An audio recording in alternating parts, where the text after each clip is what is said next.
Five folks here.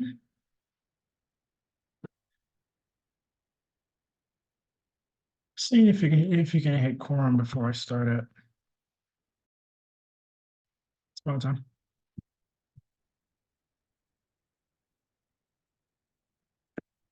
All right, 7:05. Let's call it to order. Let's start the meeting.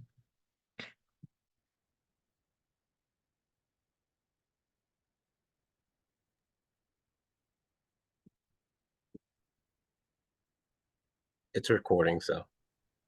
All right. So welcome back, folks.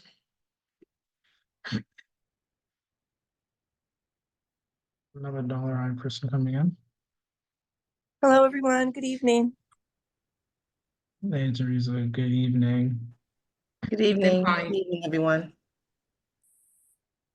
All right, so let's kick it off. Welcome back, everyone.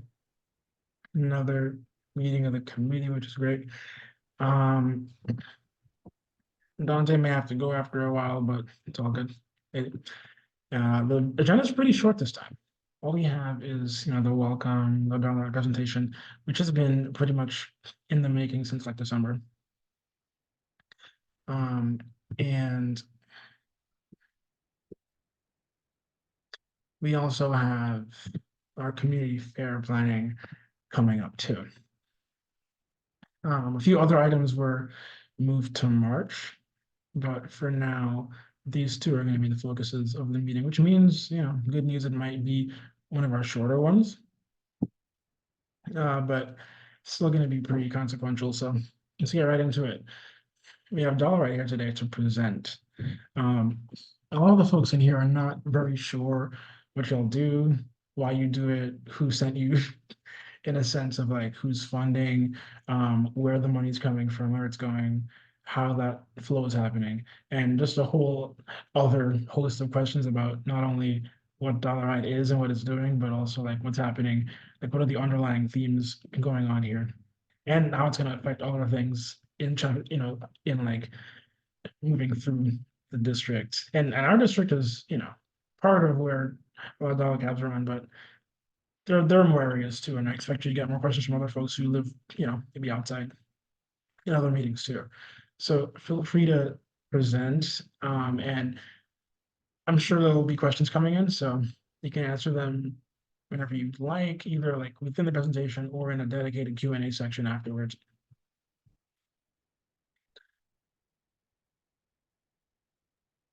Yeah, Tara? You can go. Hi, I just saw in the participants AI meeting note taker. Can you explain what that is? It says read AI meeting notes. Well, you want me to explain? I don't know who invited that. It might be, yeah, I don't know who invited that, but Ethan, you I want me to think it's mine and I can remove it. I'm Yeah. sorry. It just is a setting. Yeah. And it comes in for every meeting, so I apologize for that. That's okay. I use them in my work and personal life all the time. So Right. I'm familiar. So that's why I accepted it. But if you're more comfortable, just let me know. Yeah, I didn't know if it was a new something new the Oh. board using or. Well, no, it isn't the board using it, but I don't believe it would be harmful to use it in the meeting. It's just it summarizes what was spoken about, and it's kind of like a like a note taker. It tells you what was spoken Yeah, about, summarizes it. I know what it Oh, is. I know what it is, but having it in the meeting is just a surprise, and just maybe other people don't know too. So yeah. let everybody know. Sorry, Ethan, to interrupt I you. mean, to be honest, maybe at some point we might have one in the meeting so we can send a summary to all of our email addresses at the end of it. That might be useful for us to do in the future too. But yeah, Some people don't like it though. that's yeah. Some people don't like water. People don't like everything. It's Well, normal. water is a little bit different than AI. You're gonna Yeah, have a but I'm saying philosophy. something can be helpful and still dislike. Well, I'm not saying it must happen. I'm just saying that there will be some objections to at least something, no matter what happens.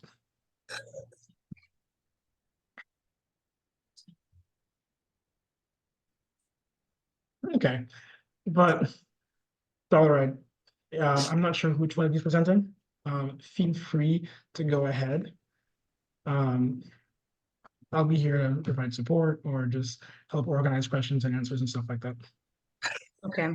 Hi, Ethan. This is Aarti here, and we've been doing a couple of back and forth to present about Dollaride project in general. Finally, we got this opportunity to be on the agenda. So yeah, I'll get started. I'll share my screen. Apologize if I have to like just shut my camera off if in case it lags. But let me share my screen. We have a presentation.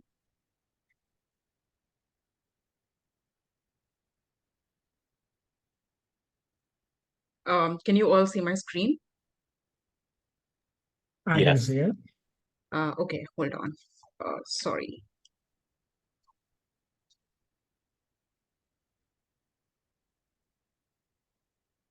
Sorry, I think it's lagging a bit. Okay, hold on.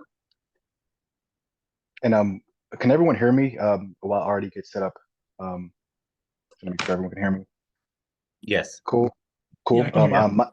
All right, great. My name is Taji Morris.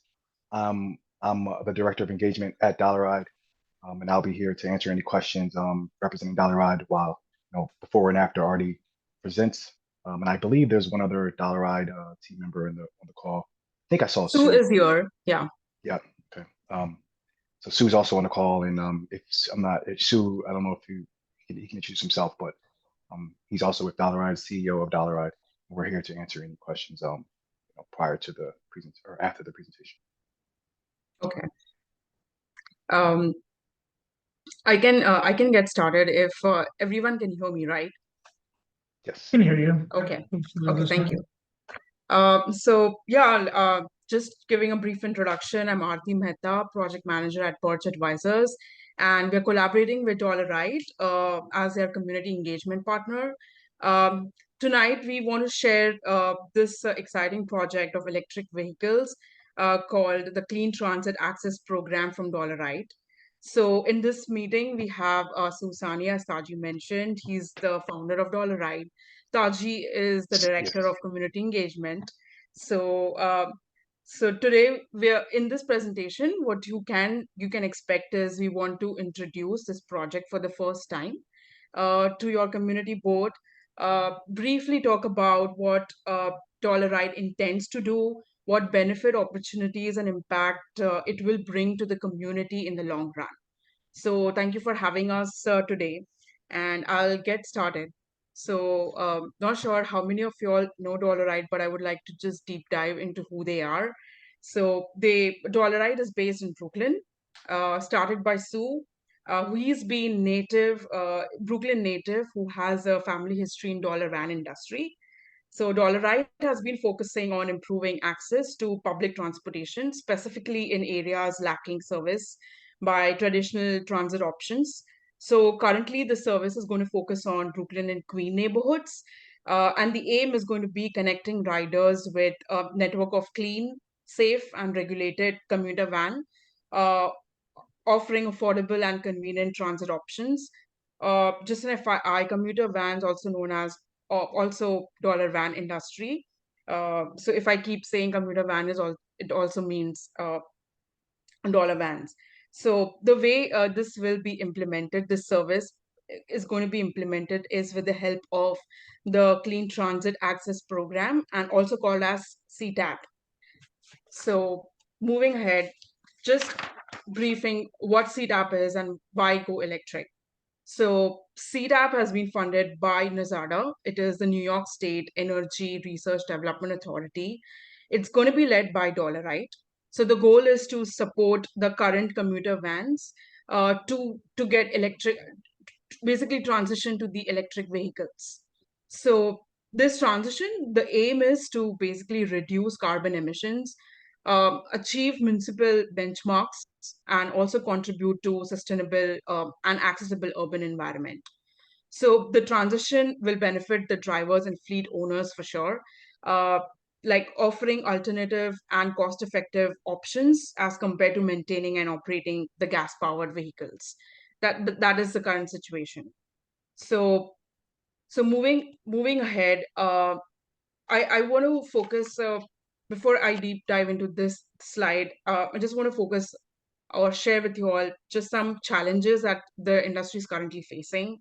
It is currently the challenges are faced by the consumers and commuter van industries are regulatory oversight, safety concerns, inadequate licensing and insurance practices.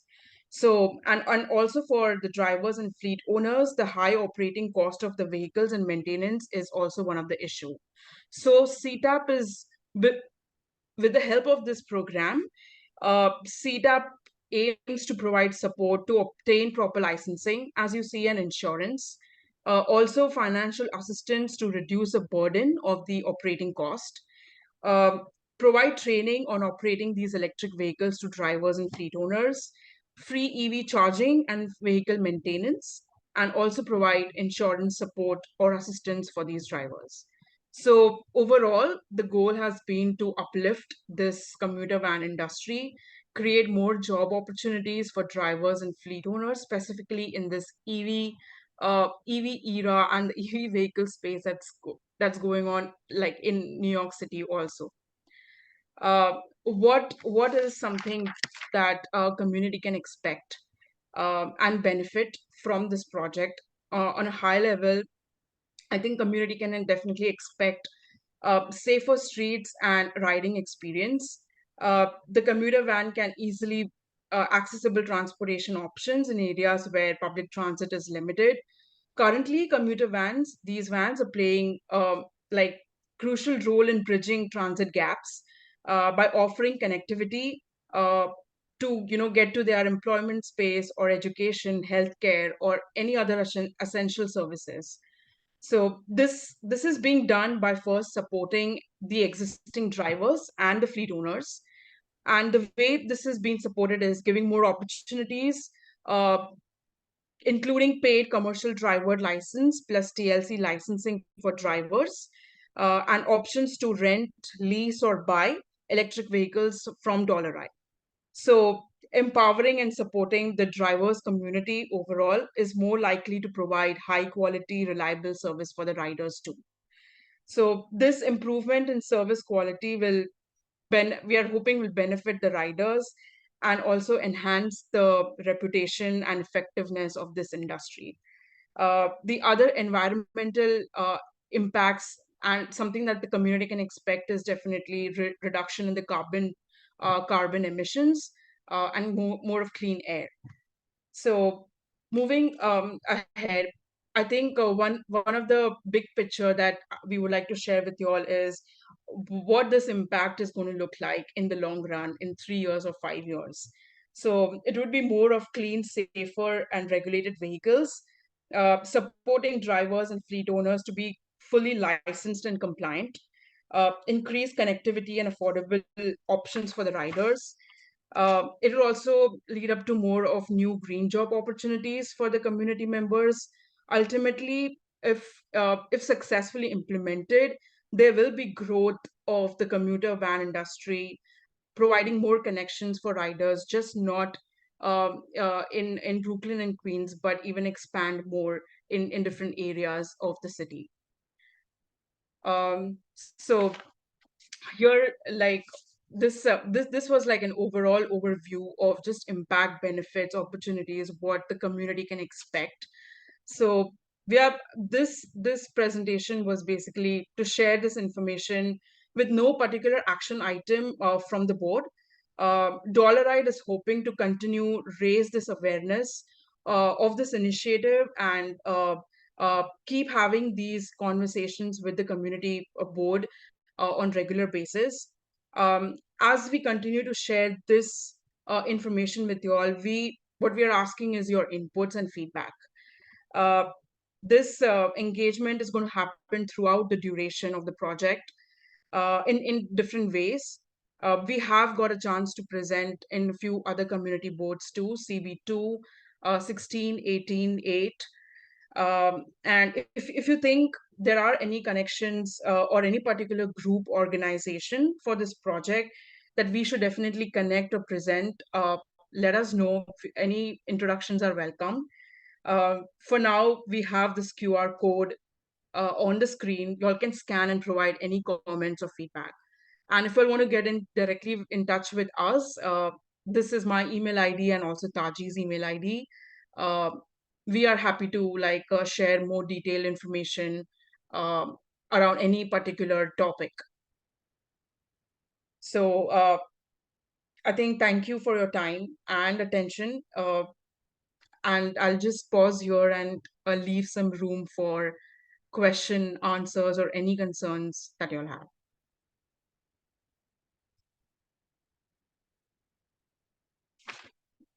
Okay, thank you for that. Thank you. Uh, Welcome. Yeah, Nitin. thank you, Arti. Yeah, I have a few questions. I'm already seeing hands up. I see one from Tara. Feel free to. Tara, you can proceed. All right. Yeah, I just thought of a couple of questions. I'm wondering where the fleet would be stored. Like, will this be on the street, or are you gonna have parking lots? How would that work? Can drivers buy in or become owners like a cooperative, or is this just like a company that's going to be overseeing it? And what is the benefit for Dollar Ride? Like, what is the profitability, or what do you tend to gain? I guess the concern is, the way that Lyft and Uber have but I feel like, taken advantage of people. And we've had to change regulations and laws in the city. So I would like to see that the dollar van drivers that exist and will be coming would be happy and well taken care of, and have an opportunity to be owners as well in the company, not just be forever working at a marginal wage. That's just my input and thoughts. Because this is Yeah. this is a service in our community. The dollar vans are wonderful for us. So, thank you. Yeah, thank you, Tara. Arti, I can at least answer. I know I can answer one of those questions right away. So I appreciate your question, Tara. I'll comment on I think the first question you asked was where the vans would be parked or stored. So for our CTAP project, we have we're working alongside New Life Cathedral, which is a church that's located in Brownsville. And our vans that's going to be the location, the initial lot for our 3 trial vehicles, the launch of our CTAP trial, which is small phase before we initiate the first tranche of vehicles, which is a larger set of vehicles, a larger group of vehicles. So the vans are parked at New Life Cathedral. That's where they'll be charged overnight. So drivers would leave the vans there. It's a gated lot, and we're working alongside the church to provide that lot for the trial vehicle. So right now they're currently parked there. The charging stations are located there right now as well. We've had a really great relationship with the church to develop on their property, and that's where the vans will be parked overnight. We also have 2 lots. One's located on Marcy Ave, and another is located in a Floyd Bennett Field. And those aren't necessarily lots, those are charging stations, and that's where drivers can charge during the day. So they're not going to park their cars overnight. They'll be able to charge those cars during the day while they're working along the routes. So hopefully that answers your question about the lot. They won't be on the street. They'll be parked in private lots, gated lots throughout the community as we grow. Yeah, I think Lyft, we've had these people take over of spots on our streets with I guess Lyft is one of them, and they haven't been good partners. They haven't been cleaning the spots, and I think people are concerned about parking. But if you have lots for all of them, that would be perfect and wonderful. Absolutely. Our goal throughout this project, and this is a part of the initiative, is collaborating directly with the community to not only have lots and places for the vehicles to park, charging infrastructure, but also the feedback as well throughout the development of this project. We really want to develop this project alongside the community. Oh, so you One worked with, question here. you worked directly with the drivers? Yes, yes. So Oh. I think that might be a good segue maybe into another question. You did have a driver specific question. If you can maybe repeat that. I wasn't Oh, 100%. I wrote it down. It's like, was wondering if drivers could have like a buy-in or become owners or be investors and benefit, not just, you know, and eventually be part of the company. I just like to see that, you know, because some of these these larger companies, like you're a small company and it sounds great. So I'm just, I just, my concerns are people, you know, how we had to change the minimum wage and how the drivers are being treated in the Uber the drivers as well as the bicyclist, you know. So Mhm. I guess that's my concern is it's nicer to have if they could possibly have some kind of investment where they're invested in Yeah. the company, profit with you. Is that possible? That's just my what I'm thinking. I can take that question. Well, first and foremost, hi everyone. My name is Susani. I'm one of the founders of Dollaride, and as Artie spoke earlier, you know, I'm a Brooklyn native, and my family has had a 30-year history in the dollar van / commuter van space. So, you know, although I feel like I know a lot about what drivers and fleet owners want, you know, we're in this community board meeting to actually also learn, you know, what does the community think about this sort of project and to hear your concerns as well as your ideas. But Tara, you brought up some really great questions as well as some suggestions about ownership and equity for the drivers and fleet owners. And that is something that I 100% believe in, and making sure that it is not only an option, but something that we encourage all of the drivers who work with us to pursue. So the first option or opportunity for ownership is for drivers to obtain the vehicles through Dollaride via a lease or just strictly or simply purchasing it. But then our program is a multi-year program. And at the end of, I think, about 5 years, there can be an option for a collective of drivers or like a cooperative to buy the entire fleet from us and own it outright.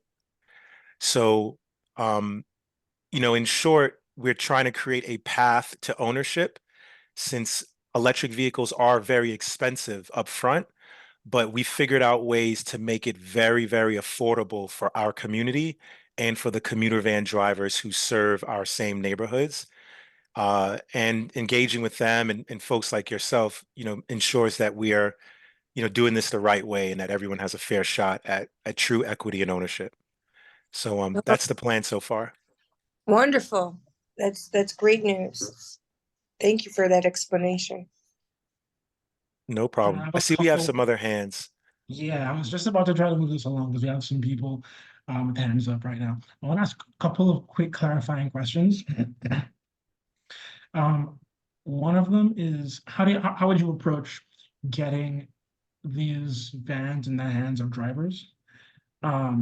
What type of driver, as in like what person situation would you try to approach or target to give one of these vans to or get one of these vans to? Are you going to be approaching, you know, drivers who are like, you know, doing it from a little bit of time, drivers who may be finishing up a lease or starting one off? Like, what kind of situations are you trying to go into? And my other question is, are you aiming for a profit? And if so, where do you profit? Like, what generates that for you? Sure, I can take those questions. We initially start with the existing commuter van drivers and community. So there's already a cohort of, I mean, I think now, I mean, it's probably actually like about 1,000 dollar van drivers all around New York City. Most of them are not currently licensed or insured, which is what makes this industry a bit challenging to work with from a regulatory standpoint. But, you know, fundamentally, we want our program to be a resource to the folks who've been doing this for years and who have already like paid their dues, so to speak. So we approach those drivers first and foremost.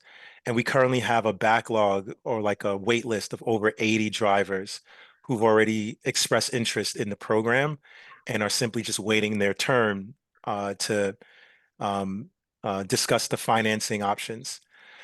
But I think there's an opportunity for this to also create jobs for people in our neighborhoods who may see commuter van work as an option for them, especially if it's now a little bit more elevated and it includes electric vehicles and charging stations, and work with corporate clients as well as picking up individual passengers. So we're trying to create that opportunity for folks too, but we're primarily starting with the existing commuter van drivers who already have a history in the neighborhoods. And then your question about are we for-profit, nonprofit, how do we make money? Dollaride is a for-profit company, but we're more so categorized as like a social enterprise. So impact in the community, being environmentally friendly and responsible is baked into our business model. Currently, the way we make money is through partnership agreements with government agencies, large corporate brands, and hopefully eventually through a software program that we're building in the background. But we do not take money out of drivers' pockets. The drivers who earn money through fares, they keep 100% of their fares, and we actually funnel new business to them through our relationships with corporate clients. Okay, thank you. I might have more questions, but I will let others go before me. Valerie, you had your hand up for a while. You have the floor. Hi, good evening. I just have just some quick questions. As you indicated, the electric vehicles are a little more costly than the gas vehicles. So what would be like, I guess, the cost per ride in this new space, this new platform? And how much does the driver actually make, I guess, daily, monthly, annually, for them to be able to go into this new space? Are they, what does that look like? Sure. So your first question was, I'm sorry, can you repeat the first question? My apologies. How much will the ride cost? Because what is the current, because I drive, so I don't use a dollar van. So what is the cost of the current ride in the regular traditional platform or space versus this new space in which you are providing this opportunity with these vehicles that, lower emission and different things. But then on the other side, they're more costly to purchase in the beginning. Maybe you might have to have special tires based on the weight and all that other stuff on the car. So what would the cost be for the new rider if I'm now in the electric van versus in the gas van? Or is it going to be the same? I don't know. Yeah, so the straight answer is it's probably going to be the same, because Dollaride, the company, we do not control the price that the drivers charge. So, for those of us who are familiar with dollar vans that, go up and down Flatbush or Utica Avenue in Brooklyn, all of those drivers, they choose the price that they want to charge their riders. And so going forward, even with Dollaride's electric vehicles, we're not forcing drivers to make any different decisions when it comes to how they charge for their service. But I do have to say that historically, dollar van drivers have struggled with covering the increasing costs of operating a transportation business. So as we all know, the price of gas has gone up over the years. The price of insurance for your automobiles have gone up, but the price that dollar van drivers charge their passengers has stayed the same. It's been $2 a fare probably for like the last 10 years. And this is because most drivers have like a social, empathy for their community, and they feel, reluctant to raising the price. But, Right. To be honest, the price should be probably higher so that they can have a sustainable business and continue operating. But, that's just me, entering my sharing my own opinion. The direct answer to your question is the price is going to be the same, and it's really subject to what the driver wants to do.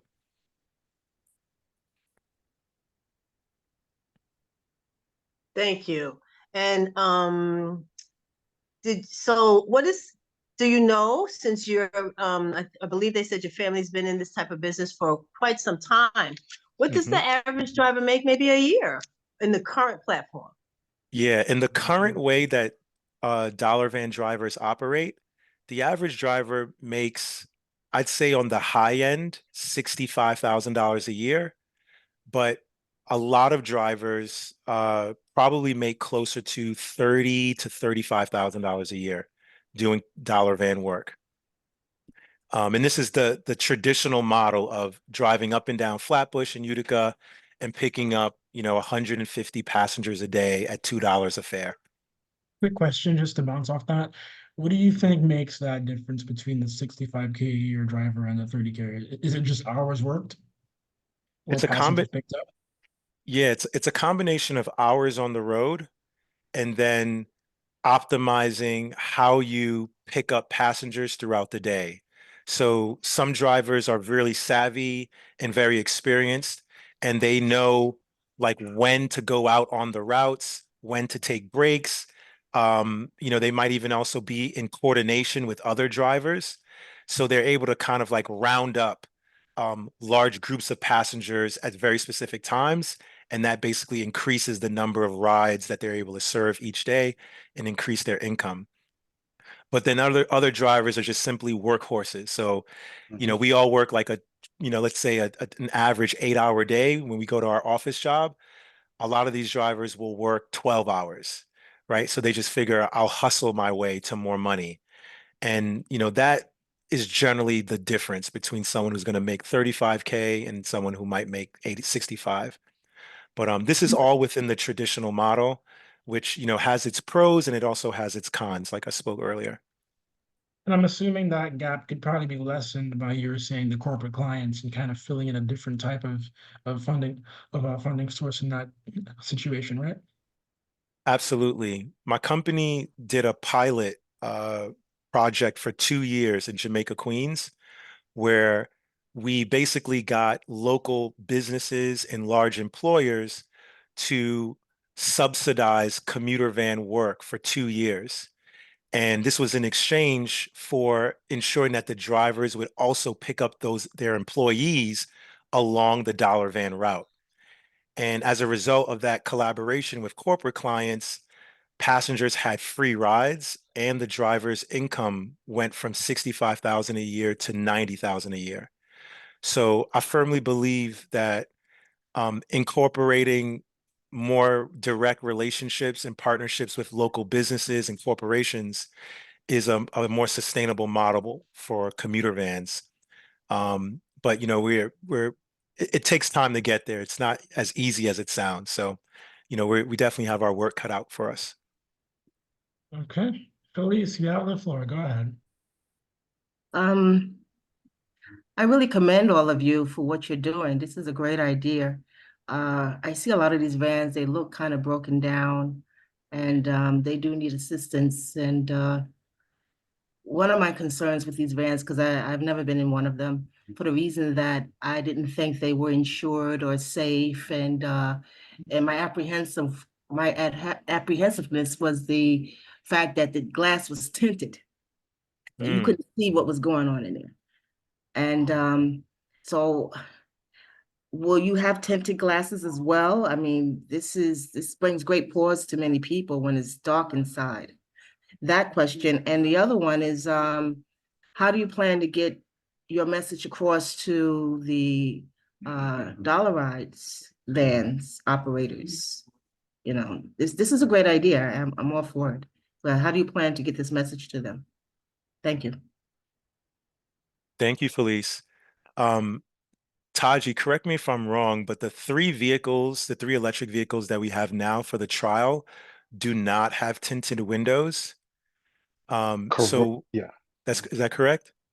they're not like pitch black tint. You can definitely see inside the vehicle, see the seats. and see the people. It's not a completely clear tint, but it's not the pitch black to where you cannot see inside. You can see inside our vehicles from the Great. outside. So I think at least for our trial, we started off with vehicles that are more friendly and obvious for pedestrians to see and to feel like they can trust, the operation behind them. But your feedback is really poignant, and important. And I think I'm glad my team was here to listen so that we can take this back to the rest of the group and convey that, for passengers, safety is important, and feeling like they can trust the drivers and the vehicles is important. And just how things are displayed and tints on windows can convey that message. Yeah, I mean, just from my experience, people who live in CB17 and like further down Utica, where there are larger breaks between buses, are a lot more willing to use dollar vans. CB9 is not that far away. We don't really have that many train deserts here, so there's like the market here is not the need here is not as strong. But with the windows being a little bit less tinted, you could definitely pick up people who would have otherwise not gone in one, who might have not had the need, now will be a lot more willing to try it out. Excellent feedback. Thank you. I'll be honest here, I'm not sure who had their hand up. I saw a hand go up, but I'm not sure who were the first two that had them up. I think Andrew and Paco, you two had your hands up first? Oh, but Ben's wait, been waiting a I, while. I For haven't Felice, heard Felice, I how the think, message was gonna be across. How did that message, how were you gonna get yeah, that? Felice, you had one more question, yeah, about that. And I think just to quickly, I could piggyback off the last topic because I've gotten that feedback from drivers about tinted windows and about some people feeling uncomfortable about tinted windows. And I've gotten that feedback because we spent a lot of time on the street at some of the hubs where drivers sort of hang out, connecting one-on-one with drivers. That's how we built up this wait list or community so far of drivers that we have that we've been in contact with. So we spent some time on the street over the last year, even the year before, gotten a bunch of numbers, and from there have communicated with drivers who've been more willing to talk to us about what their interests are and their experience. Those talks led to ride-alongs with those drivers, and then we got really hardcore feedback, and in fact, kind of witnessed a lot of these things happen in real time, and that sort of gave us some more knowledge to choose these first initial vehicles and be sort of begin our project. So how we get our message out, really from on the ground with the drivers. We've worked our way into WhatsApp chat groups that a lot of these drivers communicate with, and that's how we've been able to align ourselves with the drivers who are more serious about moving the industry forward.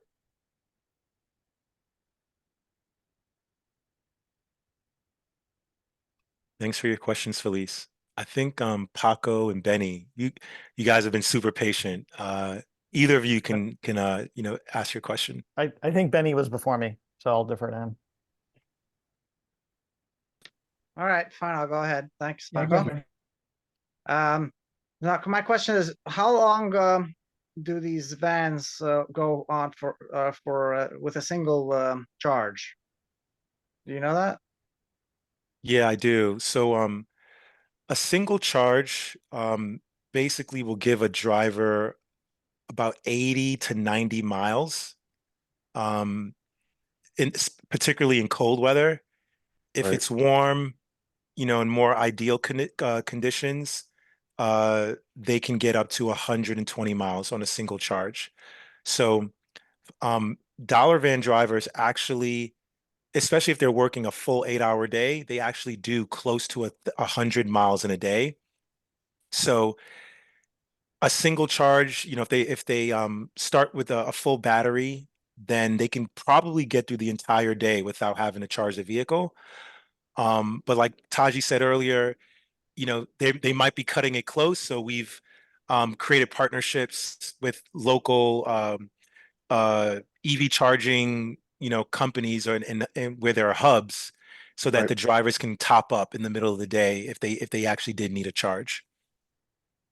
I mean, my follow-up question is, do you have a plan for vans that run out of juice in the middle of the road? How are you gonna deal with it? Do you have tow trucks? Because I could see, especially somebody who's not used to driving around with an electric vehicle, they might not be on top of their, how much charge they have left, and then cause traffic problems and who knows what with vans that are out of juice. Right, right. Yeah, I understand that concern. Well, one, all of the drivers who are working with Dollaride and using our vehicles go through extensive training on how to operate an electric vehicle and how to use a charger, an EV charger. So we make sure they're, well educated as well as prepared, to, operate more responsibly.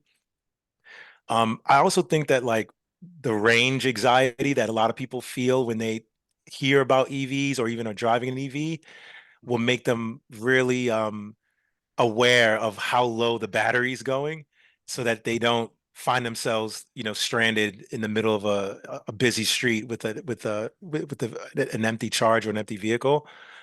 But at the end of the day, in the worst case scenario, we do have a list of tow truck companies and service providers for the electric vehicles that can come and bail us out if there's like an emergency like that. But I believe the training that we're doing and all the precautions that we're taking should prevent that type of situation. All right, thank you. Great question. Notice Yes, that police- was a great Yeah. question. I just wanted to say you're right on point, Benny, because I don't know if all of you know that when it gets extremely cold, the battery conks out. So yes, sorry for intervening, but it's true that the battery conks out when it gets extremely cold. Very Yeah. good. Yeah, that is right. We're aware that like the weather can have a pretty significant impact on the battery, or essentially how much of a charge you can get out of the battery. But yeah, we do have different measures in place to at least keep the driver and the vehicle safe and any passengers. One other additional option I should mention really quickly, there's a company called Spark Charge. They basically provide EV charging on demand. So if you can imagine, they'll literally drive up to wherever you are with big batteries inside of a van, and then, like AAA, just charge your vehicle on the spot. We've been talking to them for a few months and are thinking about, contracting with them as like a backup plan in case of these like worst case scenarios where we need an emergency charge. But hopefully, it never comes to that. For the sake of accuracy, I recall the average EV battery loses about 30% of the charge capacity at freezing. Is that the state? Is that similar to what happens to these batteries at that temperature? I think it's a fair assumption. You know, an EV is supposed to still work if it's cold, right? I don't want to Yeah. give the impression that the vehicles don't work at all or that they'll just simply stop because we have sub 20-degree weather. That's not the case. But what everyone does know or what everyone should know is that when you do have an EV and it is cold, the battery is just not as efficient as it would be if it's warm. So it may take a longer time to charge the battery. And then also the battery might deplete itself or go down faster than it would if it was in warm weather. So all that really means is that you just have to be more, more aware of the battery and be more ready to go get a charge before it gets too low. In our vehicles, there's also an alert system that notifies the driver pretty loudly once the vehicle gets below a certain state of charge. So, we're incorporating a lot of different like safety measures to ensure that we don't have like a terrible situation on our hands. Yeah. One more quick note. It would be good if the alert happens at a point where it's enough or a little more than enough to get to the average nearby, charging spot. Absolutely. You got the floor. I think this is a great idea as well. And you know, where everything needs to go towards electrification and stuff. My question is, should, I guess for the 3 vehicles you have now, and should the fleet expand and such, you know, you spoke earlier about there being a 1,000 drivers out there, but a lot of them don't follow the rules, are not using, aren't insured, don't have vehicles that are up to inspection and such. Right. So my like my observations are, I think as Felice had said as well, like sometimes the vans don't look like they're even safe to ride kind of thing. But I know I take a lot of uh reassurance, I think, in the whole regulation of Uber vehicles and things through the TLC. Like when there's a problem with the TLC vehicle, if it has a license plate with the T in the front and the, you know, like, and the identifiable number, it's very easy to report a dangerous condition or dangerous driving, that sort of thing. Am I right to assume that the 3 vehicles you have currently and any ones that you would expand are all going to go under the same regulation of TLC, and that, you know, if there's a dangerous driver or if the vehicle looks like it's falling apart, like we don't call you, we report it to TLC, and then they reach out to, I guess, you as the fleet owner or the driver or whatever it is. Yes, that's correct. And you are 100% right. The vehicles and the drivers that we're working with, as well as Dollaride, the company, and fleet owner, we are all registered with the TLC. And if there was a situation where you needed to report something, you could absolutely report it to TLC and they would get in contact with us. You mentioned something that actually gave me an idea that we can probably borrow from how the yellow cabs are regulated, where they are displaying their TLC ID in the cab. Yeah. You know, that's actually something that we didn't consider for inside the vehicle. Like on the outside of the vehicles, there's going to be decals and things that show that these vehicles are regulated, but it might actually give passengers more assurance and feel safer if they know that this driver is also a TLC licensed driver, and you know he has an ID that can, you know, hold him accountable, right? So I'm really glad you brought that up. That's something that we'll definitely take back to the team, and hopefully you can see that if you hop in any of these vehicles. I think that'd be great. Thank you. No, thank you. Andrew, you have the floor. Yeah, Paco, I was going to ask similar questions, and I'm happy to hear that you'll consider registration or following the sort of guidelines from TLC. I also just wanted to ask, like, as you guys enter this kind of more regulatory space, like, do you need certain MOUs or other licensing to operate from MTA or DOT to use their infrastructure, for example? Or like, do you need to ensure, like, how can we, as you know, users of the service, know that your staff or Dollaride drivers, sorry, are, you know, complying with New York State DOT CDL restrictions on 10 hours on duty, 10 hours off duty? Because it sounds like you had a workforce culture before. Like, how can we ensure that there's consumer protections in place? Sure. When you see a TLC decal on a vehicle, that's probably one of the best signs that that vehicle and its operators are doing everything in a compliant way. So you can expect that from the vehicles participating in our program and associated with Dollaride. The TLC is sort of like a shorthand for all the regulatory requirements for commuter vans and other for-hire vehicles like Uber, Lyft, and the taxi cabs. But we do also have some requirements to go through with the DOT because we're operating on their roads and we have to be, you know, in compliance with, you know, their operation, and also, you know, not interfering with MTA buses.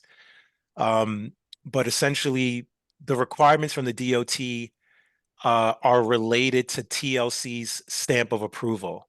So at the end of the day, if you see that TLC commuter van decal on a vehicle, that means that the driver is authorized by the TLC.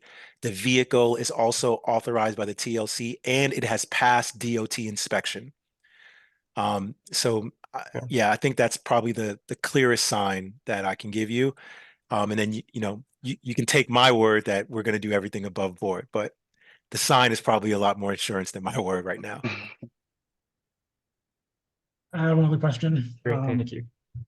One more question. So New York City currently, as I understand, has a cap on for-hire licenses for non-electric vehicles. That being said, are you guys planning to target some of the people who perhaps might have interest in, driving a dollar van but can't because they're currently trying to get, a ICE vehicle? Or how are you planning to perhaps work that into your driver acquisition system? Because I'm assuming some people might not know that, or many might not know that, and drivers who have tried and failed to get a license because the cap has been hit for combustion vehicles, it might be hard to know who those people are. The records might not be out there. I'm not sure how that works, but I do know that there are some people who are currently being held back from driving and Right. would like to drive a dollar van and can't. How are you guys going to try to tackle that? And well, first off, is that even on your radar? And second, if it is, how do you plan on tackling that so that people have a chance to actually serve the community who might not have been able to before? Sure. Well, we should first, I guess, differentiate between commuter vans and for-hire vehicles, because the cap that you're speaking about is about for-hire vehicles, which are like Uber, Lyft, and Revel. But commuter vans are a completely different class of vehicle and license.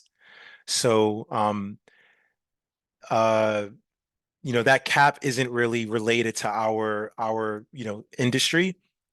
But your point about drivers who are blocked from driving an ICE vehicle under the for-hire vehicle umbrella is interesting, because it suggests that if they convert to an electric vehicle, or presumably an electric commuter van, that's a way that they can get on the road. Ultimately, we're open to that, to that group of new drivers. But, like I said earlier, our primary focus right now is to be a resource to the current commuter van drivers, the ones who we already have a record of, or they have a record in history with the TLC, or they've already invested in a commuter van, which is a different vehicle than a typical Uber or Lyft vehicle. So I'm going to look into how we can tap into that pool of drivers who might be willing to convert to commuter van work, because essentially that could be like a growth avenue for this program, and even for the local communities who rely on commuter van drivers. But I'd be remiss not to mention that, the commuter van drivers who have already been doing this work, we want them to be first in line to get the benefits here. So that's going to be our priority before we open this up to other drivers who haven't done commuter van work before. Yeah, because I'm aware of the difference between the two. I know the cap doesn't apply to commuter vans. I'm just wondering if, I guess, that group of drivers who are waiting for an opportunity, who might be eligible to drive a commuter van, but, or, are currently unaware of an opportunity arising, if they're gonna hear about this or have a chance to get in at all. But that was a pretty good answer. Thank you. No problem. Thanks for the question. I think I would admit that we aren't marketing or promoting to those non-commuter van drivers yet. So we probably have to, hit the drawing board to figure out how do we get the word out to that group of people. We do have a good relationship with the TLC. They've been really like a partner to us in a lot of ways. So they have the list of all registered drivers and applicants. So maybe there's a way we can get access to that list and send the message out. Okay, solid.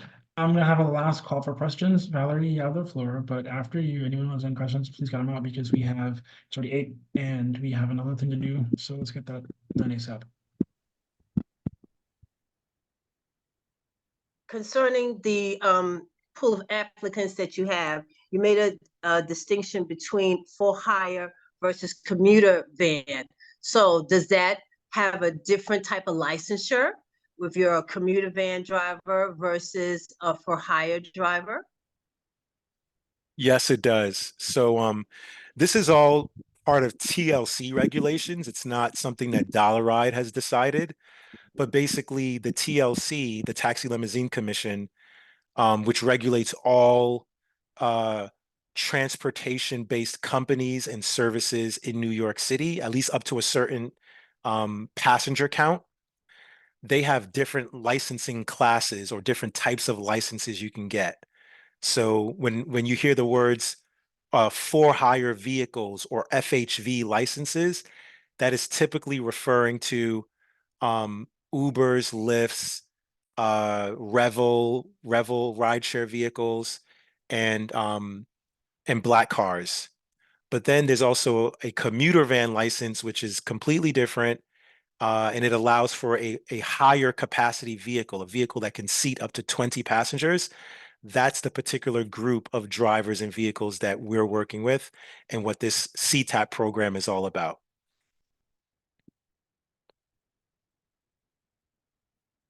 Thank you. All right. You get any more, Valerie?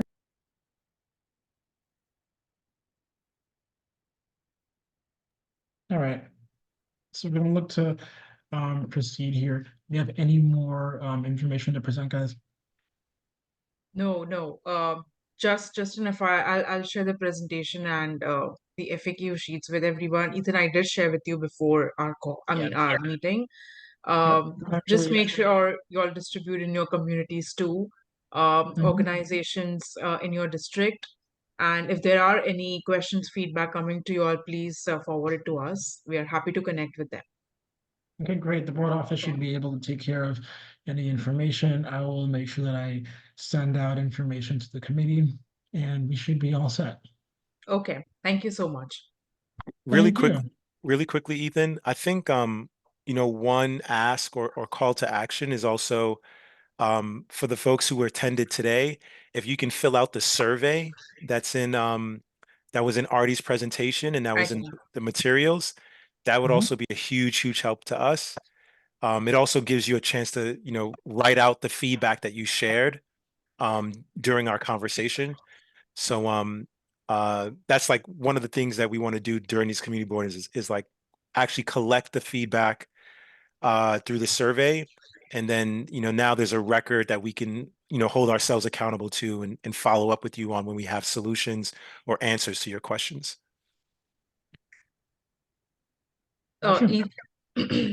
Ethan, I can also share the QR code with you. Yeah. Over an email. Yeah, you can send that, and there's also the link right beneath it, I believe, to go to the It's same also the place. link. Yep, same Yeah. place. Okay. Either would work. But yeah, the link, if you're sending it to, people opening on their phones would need the link because it would be hard to take a picture of your own screen unless you. Yep. Not too hard, Okay. but some people might not be able to do it. Okay, sure. I'll do that. Yeah, thank you. All right, looks like we're all set. Appreciate the presentation, guys. Thank you. Thank you for the Thank you. time. Thank you, everyone. You're welcome.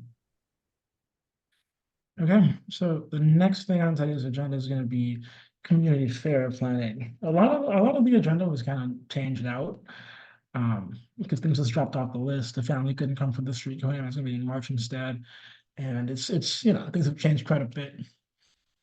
So right now I have community fair planning, and we, from what I've understood from the board office, we haven't really, committees haven't really done much in these community fairs.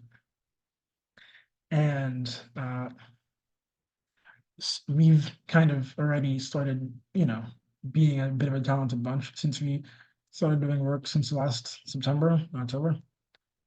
So we might have more, I'm looking at you, Andrew, too. We might have more to present in a community fair setting than most committees might have done before. So, first question for everyone, has anyone here been to a community fair before?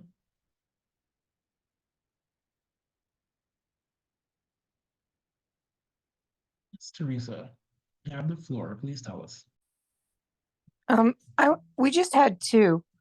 I went to both of them. The first one had a lot of agencies there, a lot. Like everybody turned out for it. It seemed like the fire department was there giving EMS, and the EMS was there. They were giving like CPR lessons, first aid lessons. A lot of different agencies were there, but I felt like there weren't that many people from the community there. It was really fun as a board member to go and meet everybody because it was just as COVID was ending. So I got to meet everybody that I'd only seen on Zoom. And there was a lot of good swag. Like I got a really nice water bottle, stuff like that was happening. The second one was not very many agencies were there. There were a lot of empty tables. It was cold. They were having the movie and stuff later. That didn't work out for the kids. That was a little bit of a disappointment. I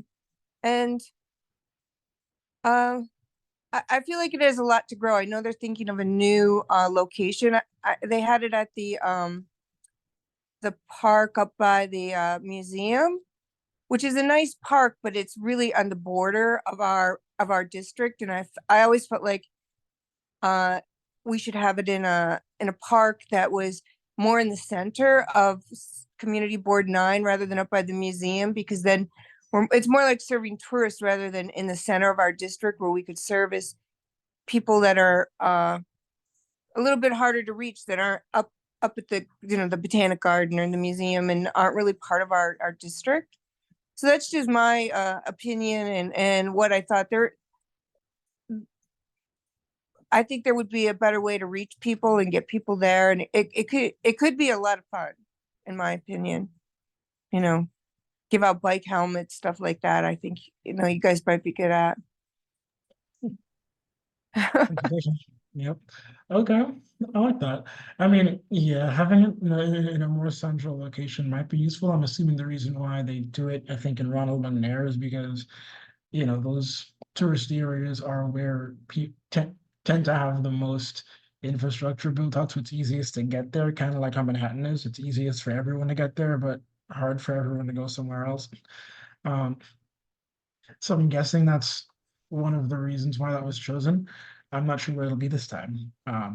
But yeah, if you can have it in a more central location that's, kind of about the district, then that would make sense too. Felice, you have the floor.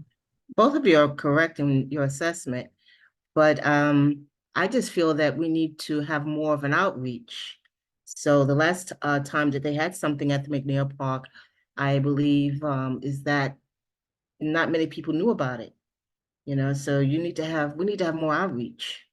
And it is a good place, the McNair Park, because you're right.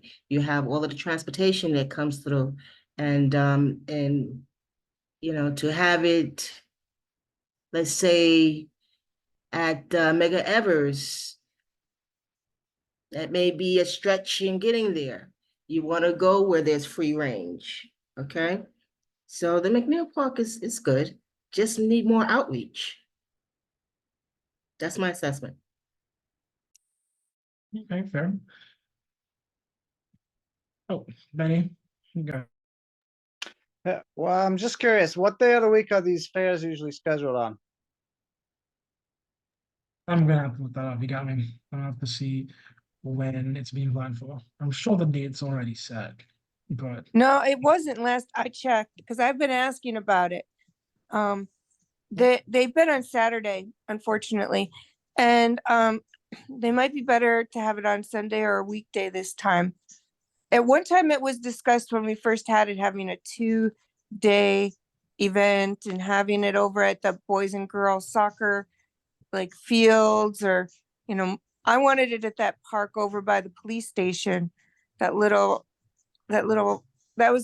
kind of a cool park. And then I heard the last suggestion was over by the board office somewhere. But there's a lot of other parks. I went and looked at them actually, all the parks in our district are you on my thinking bike. of Mark and Jacobs Park? Yeah, I love that park. That's That's what not I bad. want. Anyway, the reason why I asked is that if it's on Saturday, you can pretty much count out the entire religious Jewish community because they're not gonna be able to show. Yeah, what day would be good for you, Benny? I mean, well, Friday's not good either because, you know, people are usually getting ready, preparing for the Sabbath. But I mean, Sunday is probably a better day of the week than any other. What about a weekday, like an evening, early evening? What do you think about that? I mean, people come home from work, they got big families. I don't know. I don't see them getting out so much on the other days of the week. But I mean, I guess it's possible. Definitely better than Friday or Saturday. So Sunday's good for you? I think Sunday would work best. All right, that's good to know. Thank you. Sure. Okay, but yeah, location, Tyler's right, location, date and time have not been set yet, so still. I think a holiday may be conducive that would be for everyone, because on Sundays you have other religions that observes. And if we can think of perhaps a holiday where people are off, I think that could be conducive for everyone and would work for everyone. That's my thought. Or we could alternate it, right? Saturday one year, Sunday another year. What holiday you thinking, Felice?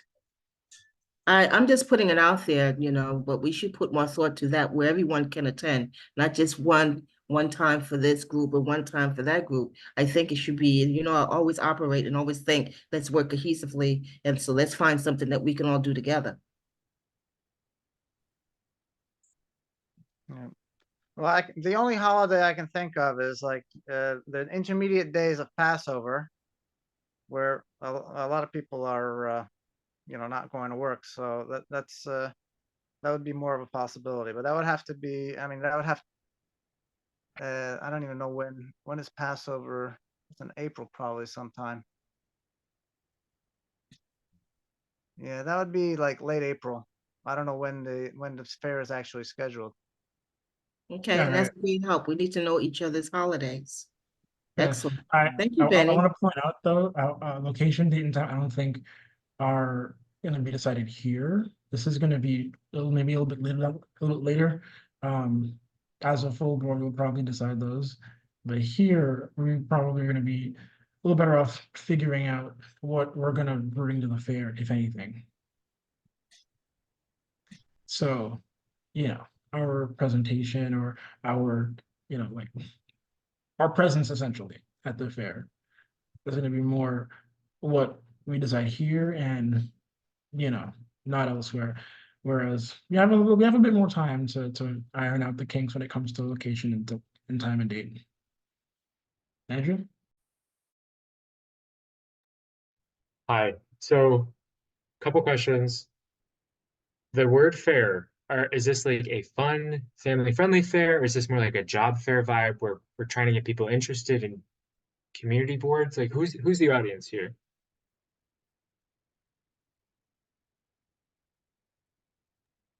So the fair, we have to assume it's a mix of both. It's going to be a place Okay. where people can have some fun, but it's not gonna be all like bouncy houses and just strictly, No, yeah. So you entertainment. want, so we would then need to be responsible for creating some interactive programming, you know, like somebody mentioned giving out bikes or like maybe a map and you pin areas where you want transportation improvements in the district, Yeah.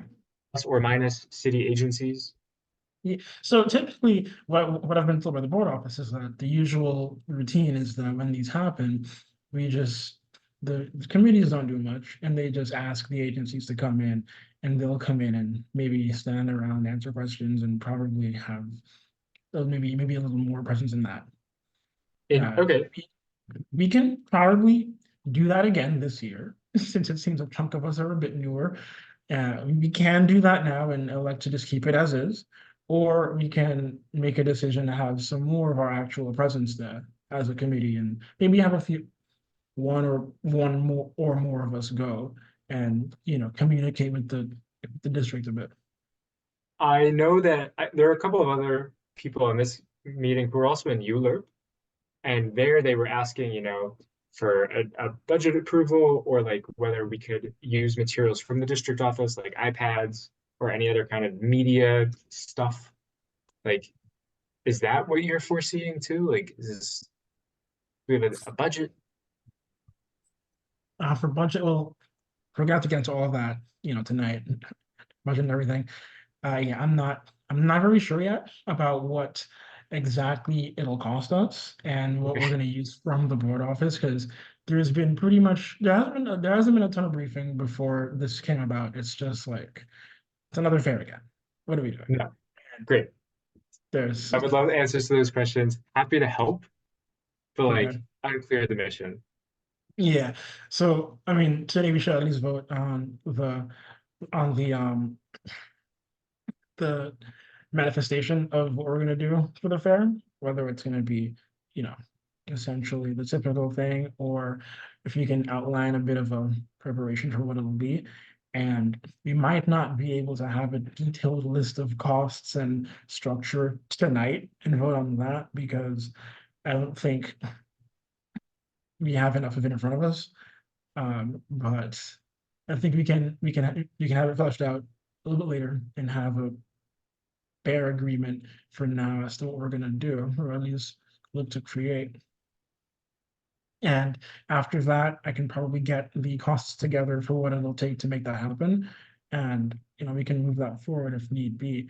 Valerie, your hand's up. You have the floor. Yes, my hand is up again. I've been to several of their fairs and I've tabled for the Major Owens Center.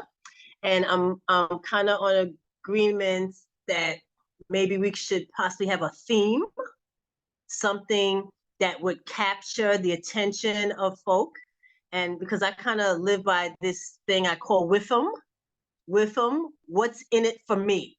So when I see your flyer saying that the community board has a fair going on, okay, so what's in it for me? Like, are we gonna maybe have a shredder truck to come?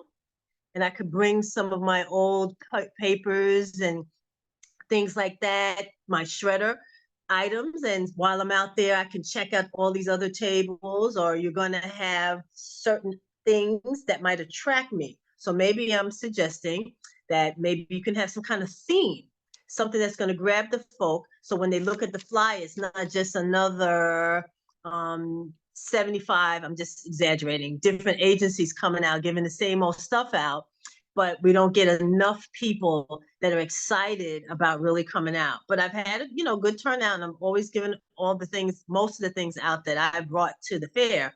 But, we have a theme. When I look at it, when I look at the flyer, when I look at the date, am I going to be excited? So I'm just sharing that. Yeah, thank you. I know the power of wisdom. As someone who works in marketing, it's 80% of what I have to figure out for people. Perfect. Well, I'm sure this is going to be the best fair ever, huh? Very likely.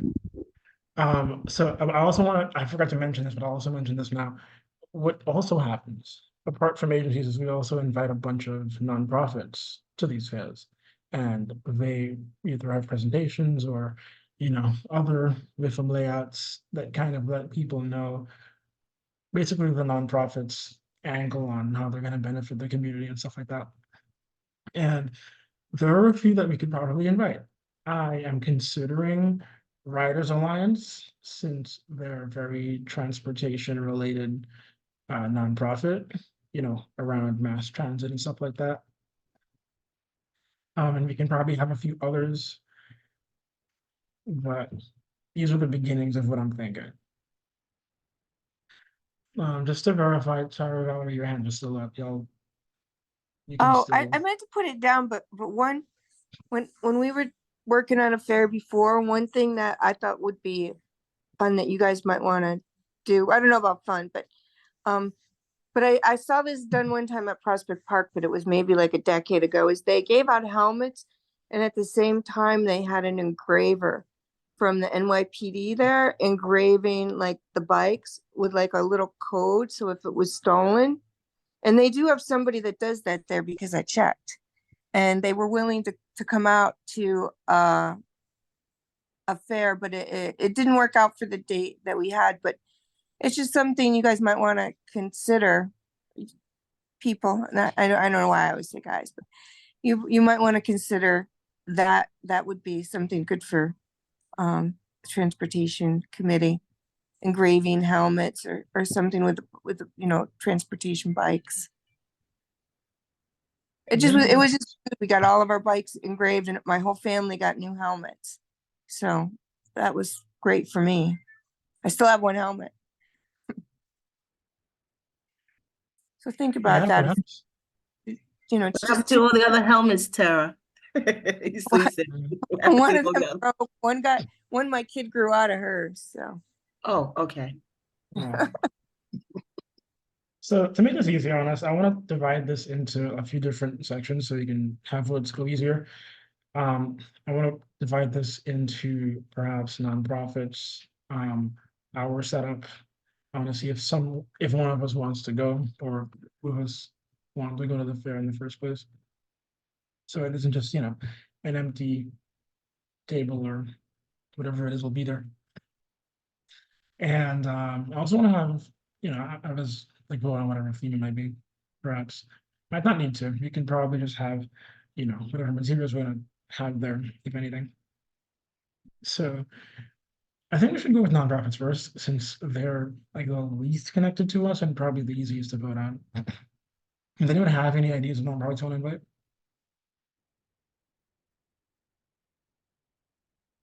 Any groups, anything? I think you said Riders Alliance. I think they are a good idea. I know they were doing a lot of I don't know where the plan is now, but there was talk of a Flatbush Avenue bus improvements and stuff, and they were doing a big push for that. Like There's a over- meeting today, yeah, for the Flatbush yeah. Avenue improvements. I remember like the mayor and Rita Joseph were at Flatbush and Ocean and Empire getting on the B41 talking about what they were going to change, and of course nothing's changed. But Riders Alliance has had some campaign for it for over a year, so it seems like they're aligned with their transportation group, but also very understand our local issue, I would say. So I would definitely be in favor of them coming, I guess. Just an also note, we can talk to the board office about this and see who they have records of asking to come to the fairs or who've come before. And perhaps invite folks who might be on, in progress trying to come soon. So quickly, there was a group that I saw at one, well, actually it was at the Major Owens, and they have some relationship with City Bike. They help people to get employment by training folk on mechanical opportunities, how to, repair the bikes and things like that. And, yes, I know we're trying to move transportation along, but there's always somebody back there that has to fix the transportation that we're trying to move. So I don't know if this would be an opportunity for somebody that's not even working, that might happen to come by the fair, that have an interest in bikes and have need employment and willing to get into this employment training opportunity. So I don't know if that's, it's transportation kind of sort of City Bike. What the people do, they train people and place them as mechanics for City Bike. So I don't know if that's separate. That doesn't, I don't know if the train itself is nonprofit, helping the community get jobs. Do they have a name at all? So I can note that for future reference so we can invite them perhaps? What I can do is I can take a look, because this person used to work for, I want to say Crystal Hudson. He used to be, I can't remember his name right now, but I can find it and I can pass it on to you, because now he works, can't remember his name right now. But I can find out the information and pass it along to you. Yeah, perfect, okay. Solid, all right. So I think Riders Alliance, those votes might be good too. Are there any more ideas of group transportation related groups that should probably be here?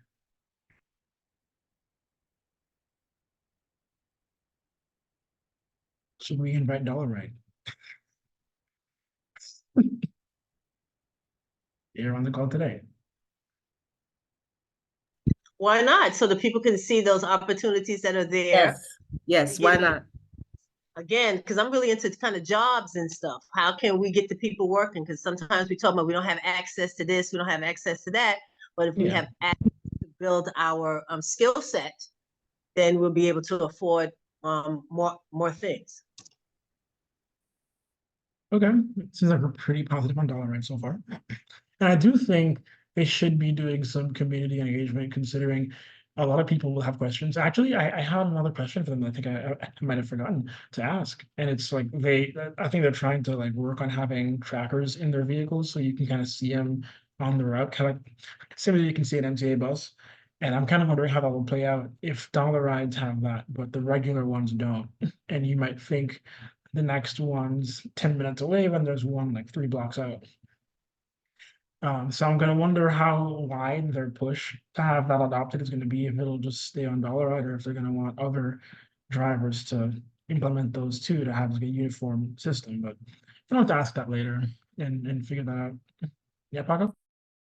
Would it be worth, I don't know, I guess I don't know when exactly we're gonna have this fair and where the MTA will be at that time, but assuming the Brooklyn bus redesign has not yet been finalized or moved forward, would it be worth, under the transportation idea, would it be worth inviting the MTA to kind of be there to answer questions about the changes pending specifically for CB9? That would be marvelous, yes, we should do that. So yeah, we should have like an MTA little, group, task force, whatever it's called, about, those bus redesigns, because they do affect us too, they're running right through our district. Yeah, so far we have MTA, we have Dollaride, we have Riders Alliance. We have Valerie's folks, whose name I don't know yet, but hopefully we'll soon. Yeah, I think it's not a good group. Is anyone missing? Is anybody, any group missing out of that should be there? Maybe a biker group, maybe a, driver group, something like that, I don't know. Are there any groups that would be placed well that still aren't mentioned yet? All right, seems not. All right, well, I'm gonna call the question. Do we approve these? Marco, you can probably get these in the minutes so we can have the actual groups listed out. But yeah, do we approve these? I'll vote yes on that one. Do you have any opposition to any of those? Okay, unanimously passed. Great. So, all right, nonprofits taken care of. Well, not nonprofits, but groups taken care of, because Dollaride is not exactly nonprofit, but yeah, groups taken care of. Next thing is, I think, our setup. Ideally, I think these community fairs, not that I'm not related to me being a marketer, but I think these fairs are good chances to market to the community what you've done and let them be more aware of what's happening, and how the problems that exist are being solved, or at least addressed. And I think if we're gonna do anything, I think that's one of the easiest ways we should do it. Perhaps just have a little way to show the community what problems that may have existed, or just what issues may have existed that we're currently working on. And of course, maybe have a little forum, people can drop their own takes on what existing things are problems that should be solved soon or later. So, Andrew, you mentioned a map and pins. I had a similar thought in my head before you even said that, but I'd like you to elaborate more if you're willing. Are you willing? If you can say no. I mean, the pretty standard. I don't want to say like MTA because they don't do this that good, but like urban placemaking approach, like when people come to you as a community for community engagement, they always have the map and they have the pins and they say, what would you like to see? Where would you like to see it? And then usually there's also like a suite of like before and afters, or like, would you like your street to look more like this? Would you like your street to have more parking? Would you like your street to have more bike infrastructure? Would you like to have your more greenery? Like what do you want to see? So that would be interesting. I think it's also good as a marketing pitch to ourselves as a board or a body to say, in the last year, we have done this. In the last 5 years, we have done this. In the next 5 years, we want to see this, this, this, and this, or we'd appreciate your feedback. Like, giving people a sort of steering can be helpful to see whether or not like we're on the right track as a check for ourselves, but also like if people are really engaged with that message, then they could find a home here.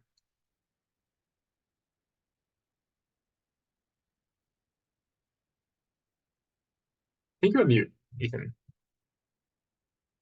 Oh, thanks. I fall for it. Not common for me, but happens to all of us.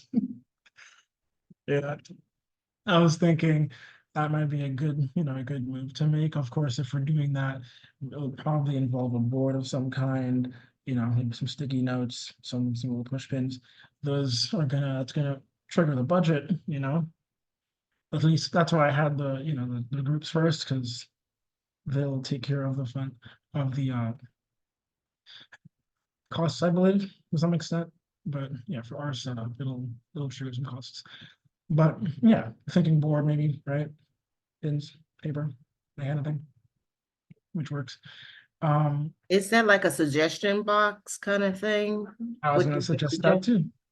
Good Okay. thinking, yeah. Like I said, we should have like a suggestion box where we can like write, current pain points, current, issues they see. So we can just inform like our agendas going forward. And because I remember when we had our first meeting, a good chunk of that and dedicated to hearing, pain points from all you guys and figuring out what, needed improving or changing. And I still have a ton of them listed for us to move forward to in future meetings. So yeah, doing this with the community would be a good move too, just so that they can get their, issues to us. Andrew, what do you think that will entail?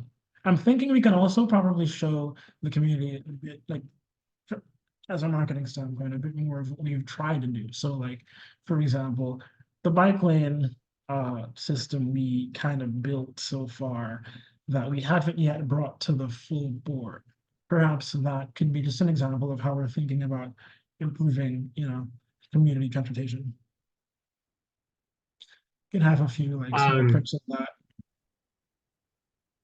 I mean, the world is full of things that are changing and not fully formed, including our bike lane proposals, whatever they may be, Brooklyn bus redesign, like I'd be more happy to collect information and gather feedback. Like Agreed. you can go to like FedEx or whatever and order an ANSI size like 36 by 48 piece of map or whatever and back it on some foam core and have people engage with that. I think that's probably safer than saying that we're gonna give people like false hope or like rile them up if something isn't actually gonna happen yet. Like I'm not sure, Well, to be honest. I mean, What are your thoughts?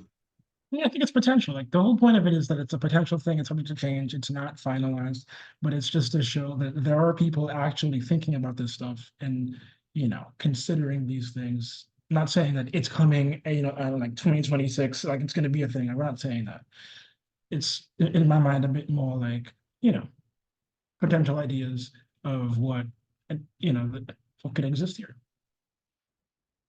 I feel like that kind of interaction between us and between the public might be pretty useful.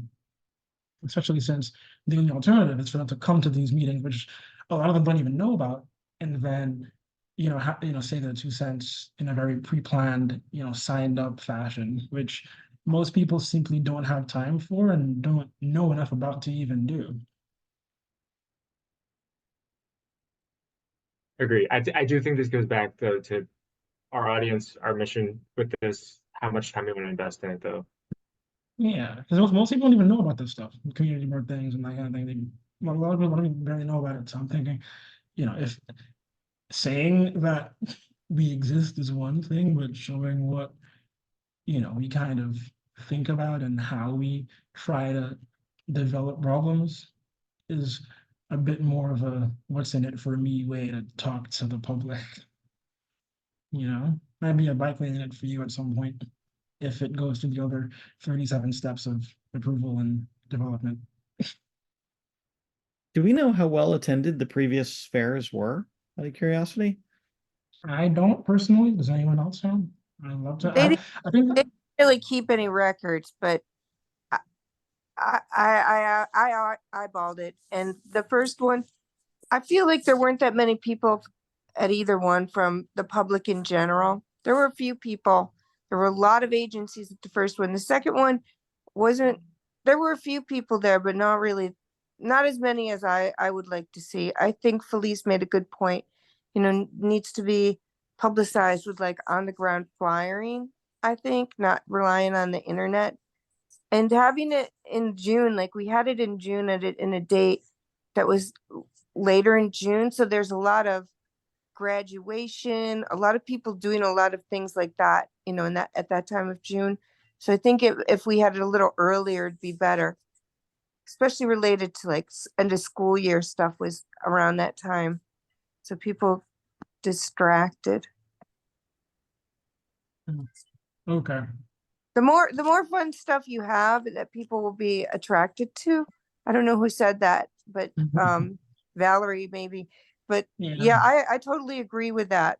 I mean, Okay. I And you mean, want to do it in warm weather too. I think it might end up being in June. You're right, Felice. It might be they it said might end up June being in 1st, June. but that's a Saturday, so maybe it could be June 2nd. Perhaps.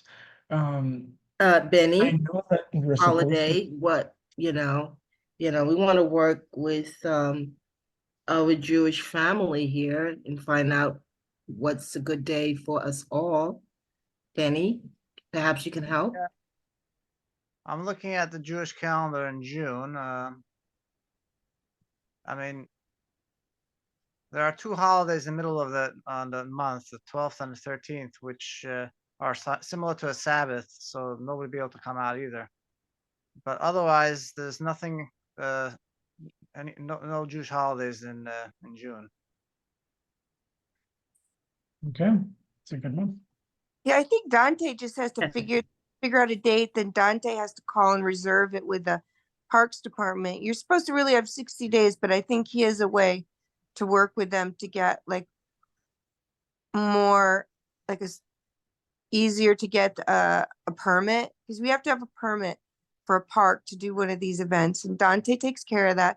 He calls up all the agencies. He does a lot of work. Probably Mia and Khalid helping him, but there's that. And then they give pizza to people that come. And then they had food trucks the first year. They had a lot of food trucks and stuff like that. That was pretty nice. He found all of that some way. And I think he could use help, so Yeah. it's kind of up in the air. I think as a committee, you all could do a lot. I'll help, I don't know what EP's gonna do, but I'll help. Okay. I like Good these to kind hear. of fairs, so, Yeah. And I mean, I'm aware the fair isn't really a place to market to bring people in because, they wouldn't be there. It's not really like a introductory marketing spot. It's more like a way to deliver to those who already know and care enough to show up. And I feel like, this would be a step up from what usually happens, having a bit of like a progress kind of insight type thing. But, glad Vanny said that June's a good month and has, no objections to the early dates and conflicts. That's good. And it's all right. Glad you that help too. So I think we should probably call a question on this one. What setup would we like to have? Would we like to have, like a bit of a board with pins and a map suggestion box where we can let people know, what we're, willing or like in progress potentially doing, as well as what, hear from them, what they'd like to see. Any objections to anything in that? No? Okay. So, Dante we'll put rents this- tables and chairs too, just so you know. He rents the tables and chairs. And then there's, Right. sometimes they get a DJ. I'm not so into the DJ. It makes it too loud to talk to people. But it was Yeah. lower last year. So that's good. just, yeah, a couple of things that, you know, you might want to consider. Okay, I'm not sure. So are the tables and chairs like by committee? Or does the No, whole well, group get together and set that up? it's, yes, like, you could have a table for your committee or even 2 tables, you know, you just tell them what you want.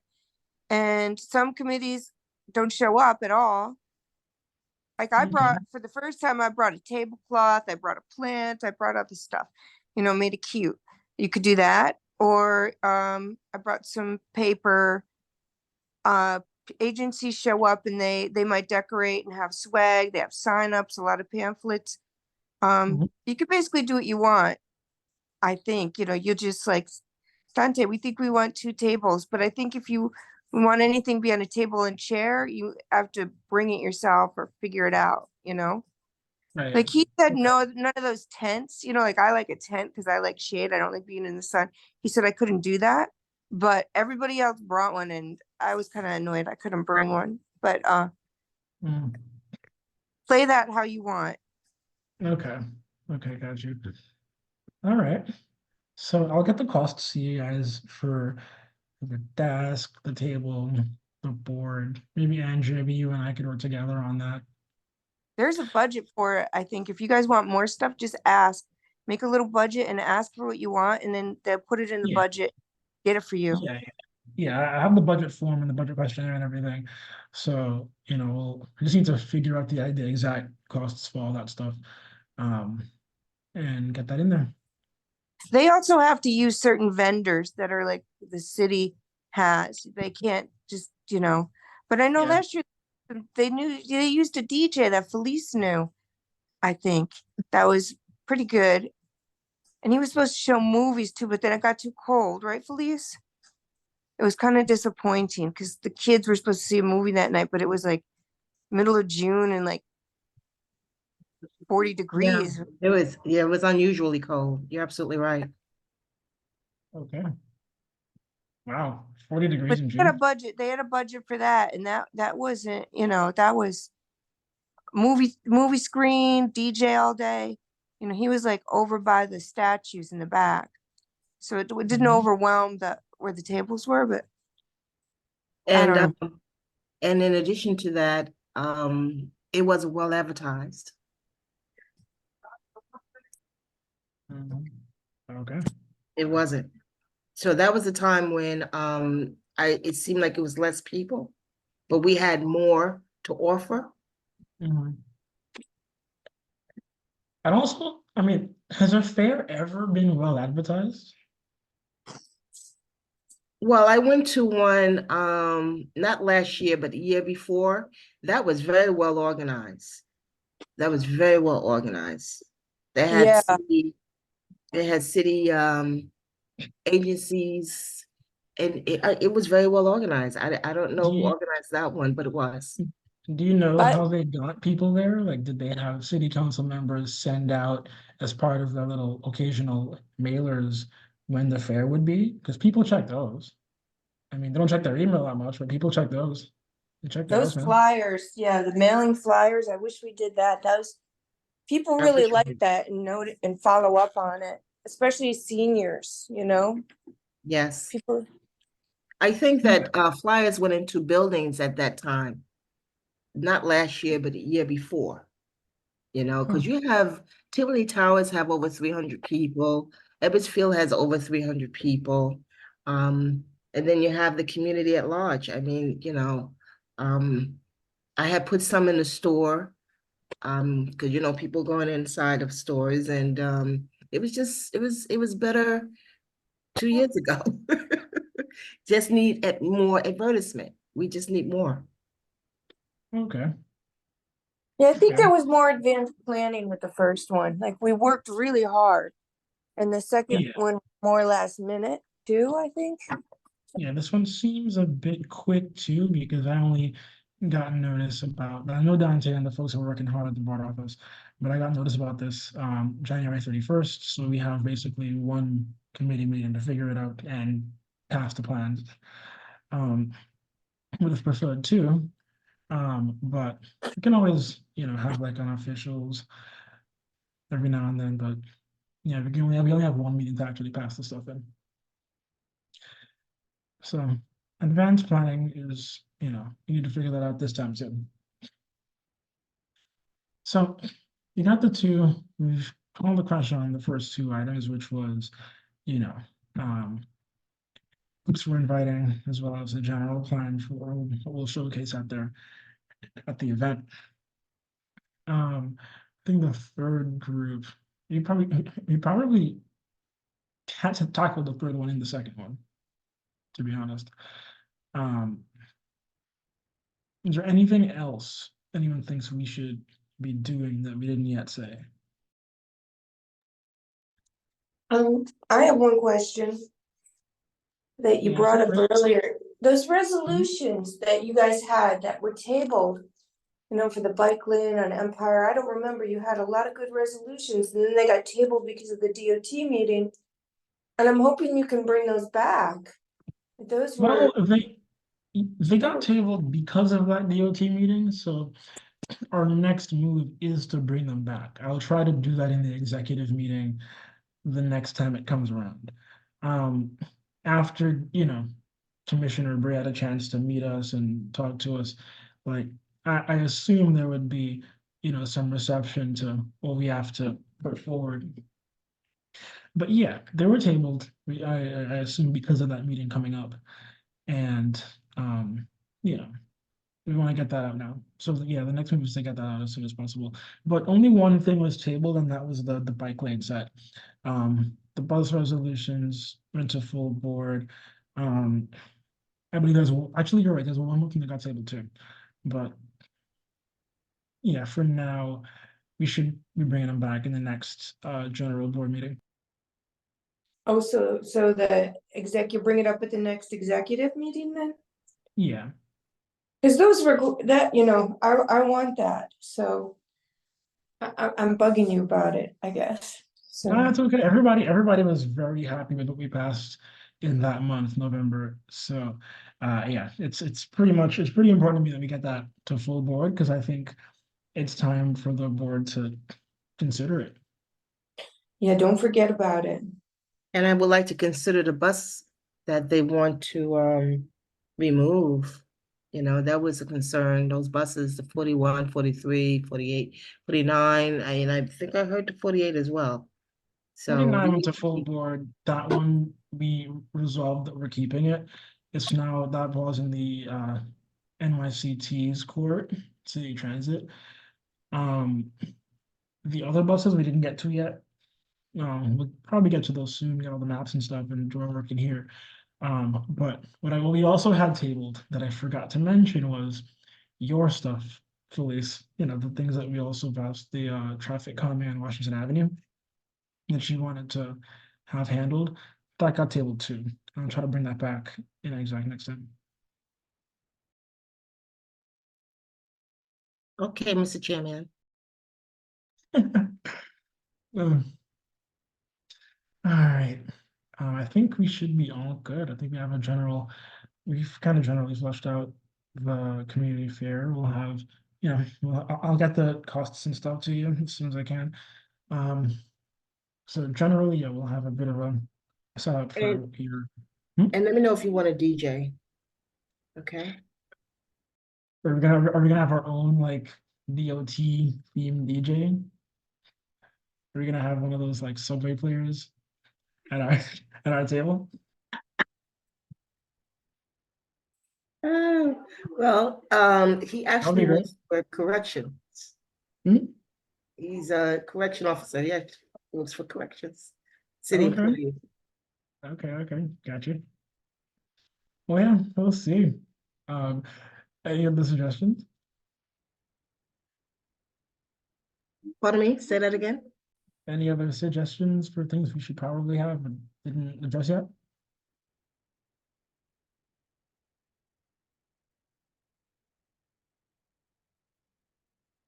I'm assuming none, okay. So this is probably our earliest meeting in, I think, ages, which is nice. Can probably adjourn this one in a minute. So if nothing else to tackle, I will raise a question to adjourn. I would support motion to adjourn. I do on the next meeting, Ethan. I don't know if you saw the emails I had with you and Dante about the FDNY station. I would like Yes. to talk about that, but I'm happy to adjourn right now. Okay. I third that or second that. Okay. Well, before we actually adjourn, I want to suggest Paco about the FDNY parking. Yeah, I saw that they said that's kind of out of their hands. We can always have like a resolution and resolve if that's unacceptable in that area. If Yeah, we- I know even if we that's can't setback. change that to kind of- policy, but it's illegal and dangerous, and they nearly hit Yeah. my head every day. So Yeah, we can get the ball rolling and start it if it's gonna happen. But yeah, that's gonna be on the March agenda. I'll put that on there. But Thank you. it might be a bit longer because we have the co-naming coming back for March, and perhaps a few other things. And if the fair isn't like in March, you can probably further refine what we're looking to do for that fair in the next meeting we have. But we didn't get some votes in today, so that's good news. All right, so just confirming the adjournment. Anyone want to move? Yep. All right, great stuff, Right, guys. good night, See you soon. everyone. Great Good work. night. Good night, everybody. Thank you.